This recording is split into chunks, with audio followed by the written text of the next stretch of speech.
जब कोई डायरेक्ट आपसे हाथापाई करता है या आपका गला पकड़ लेता है, उस वक्त आप सोचने की हालत में नहीं रहते हो। उस वक्त तो आपका शरीर खुद ही रिएक्ट करता है। ये बातें आपके भीतर जो बैठा हुआ है उसके लिए कहा गया है। शरीर तो अपना काम करेगा ना।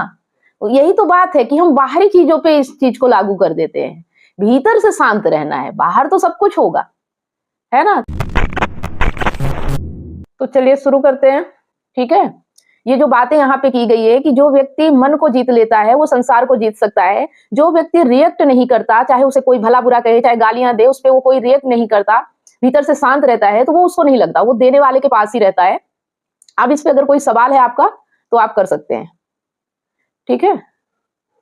आप अपने जीवन के अनुभव से देखिए कि क्या आप ऐसा जीवन जी रहे हैं या नहीं जी रहे हैं। अगर नहीं जी रहे तो शांति कहां से आएगी, अगर जिएंगे तो शांति जरूर मिलेगी, है ना। आप देखिए प्रॉब्लम कहां पे है, बताइए सुनील कुमार जी आप। जी मैम, ये तो जो मन की बातें हैं, यदि कोई गाली दे रहा है इसके बारे में ठीक लगता है, तो गाली दे रहा है तो हम रिएक्ट ना करें तो उसी के पास चला जाएगा, हमारे पास नहीं आएगा वो। लेकिन जो सर्विस करना होगा, किसी का मार पीटा होगा, फिर तो उसका रिएक्शन तो करना होगा या नहीं करना होगा। उस वक्त आपको नहीं सोचना पड़ता, उस वक्त आपको सोचना नहीं पड़ता। जब कोई डायरेक्ट आपसे हाथापाई करता है या आपका गला पकड़ लेता है, उस वक्त आप सोचने की हालत में नहीं रहते हो। उस वक्त तो आपका शरीर खुद ही रिएक्ट करता है। ये बातें आपके भीतर जो बैठा हुआ है उसके लिए कहा गया है। शरीर तो अपना काम करेगा ना।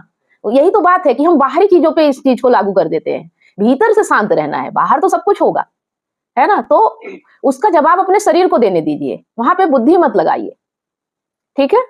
जब शारीरिक प्रतिक्रिया, जहाँ शारीरिक प्रतिक्रिया हो रही है झगड़ा के वहाँ पर प्रतिक्रिया सोचने का काम तो नहीं होता है, जहाँ तक हम समझ पाते सोच तो नहीं पाए, उसमें एक्शन हो जाएगा। गलत भी हो सकता है, सही हो सकता है, किसी को ज्यादा चोट भी लग सकती है, किसी को और भी हो सकता है। उस समय बाद में कभी लगता है कि हमने गलत किया, ज्यादा बड़ा नुकसान किसी को कर दिए होते हैं, ऐसा लगता है कि हमने कुछ गलत किया। नहीं, बाद में गलत इसलिए लगता है क्योंकि हमारा नुकसान हो रहा होता है। हम लोभ लालच या स्वार्थ से देखते हैं।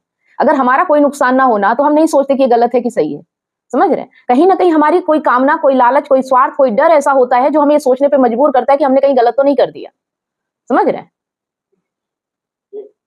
अगर आप इन चीजों से परे हो जाओ, आप इनकी परवाह ना करो, तो गलत सही जैसा तो कुछ है ही नहीं ना। आपके साथ जो हुआ उसमें शरीर ने रिएक्ट किया, इसमें गलत कहाँ है। आप तो करने नहीं गए थे ना, आप तो पहल नहीं कर रहे ना किसी के साथ, है ना। इसमें यह कहा गया है कि सामने से कोई अगर आप पे वार करता है या सामने से कोई गाली देता है, तो जब तक गाली दे रहा, दूर से बकबक कर रहा है, तब तक सुनो ही मत, रिएक्ट ही मत करो। सुन भी लिया तो कान बंद कर लो, अपने काम में मगन रहो, अपनी धुन में मस्त रहो, तो वो उसी के पास जाएगा, है ना। और लेकिन अगर आपने खुद पहल की तो फिर उसका परिणाम आपको ही भुगतना पड़ता है। लेकिन अगर कोई आपसे जबरदस्ती कर रहा है तो उस वक्त तो आप जो करोगे वही सही होगा अपने बचाव के लिए।